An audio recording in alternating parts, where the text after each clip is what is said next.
Before starting the main part, you must follow some instructions. First, you must shoot in RAW. Don't panic or skip away. I promise you, you don't have to have professional skills to start with RAW files. Just enable it within the camera settings, and I'll guide you from here. Okay, first, open the photo in Lightroom, go to the color profile, and change it to Adobe Neutral or Adobe Standard. I'm going with the Standard because it already has that heavy rain look. And never, ever keep it in the Google Pixel profile. Dust, the worst color profile I've ever seen. There's a huge difference in details when comparing the Google Pixel profile with any Adobe profile. Now, go to Edit. I always start with the Details slider.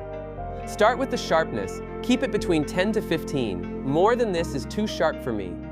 Then reduce both noise reduction and color noise reduction to 0. For bright daylight photos, personally, I think there's no need for noise reduction if you are using a flagship smartphone which has big sensor, and if there's some noise left behind, it gives the photo a more cinematic look. Now let's crop and reframe our picture. As you can see, this framing looks really bad. Let's straighten it first. Now get rid of the aggressive highlight area.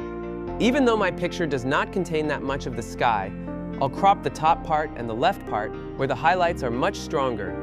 Now reframe your subject. I'm going with a boring middle framing in this case. Still, the geometry doesn't look right to me, so I'm just going to add auto geometry and see if it works. Okay, it looks good to me. Now let's move on to the light section. First thing first, reduce the exposure until it doesn't look distorted, then reduce the highlights to the lowest. I'm going with -94. Reduce the whites. Usually, they also need to be reduced by 80 to 90%, but in this case, I'm just going with -40 because there isn't any aggressive highlight area. Now don't touch any of the other sliders like shadows, blacks, or contrast. Go to the effects section, reduce the dehaze until you're happy. Okay, I think 38 looks good. Now go to the light section again. You may have noticed the exposure has gone up. Reduce it again if needed. Now reduce the shadows and blacks. If reducing the blacks kills the rain look, don't do it. You may even increase them. My photo looks kind of flat, so I'm going to add some contrast here. Finally, let's move on to the colors. Add some vibrance. This will bring back some color that wasn't present in the original RAW file. Now let's color grade it. Your first color wheel is for the shadows. My photo already has that blue tone of rain, so I'm just going to add a little bit of cyan to the shadows.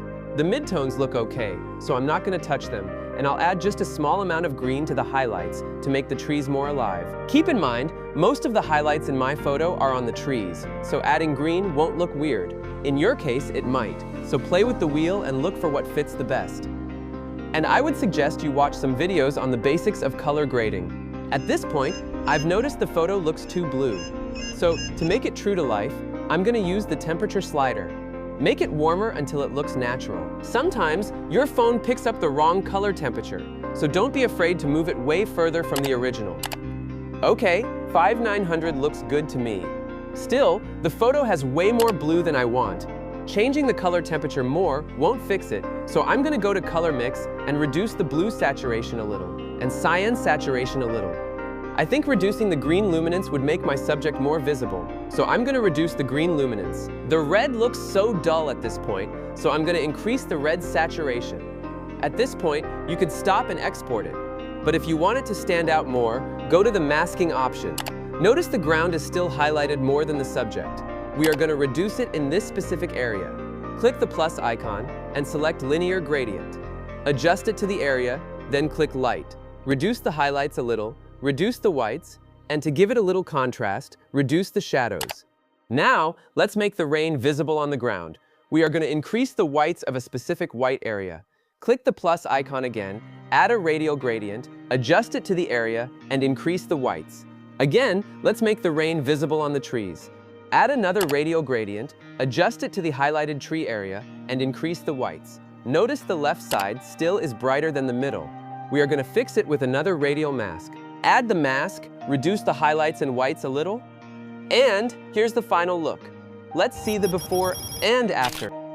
Note that every photo needs to be treated differently according to the lighting, and for this particular shot, the tone curve wasn't necessary, so I didn't touch it. That's it. I'll catch you guys in the future.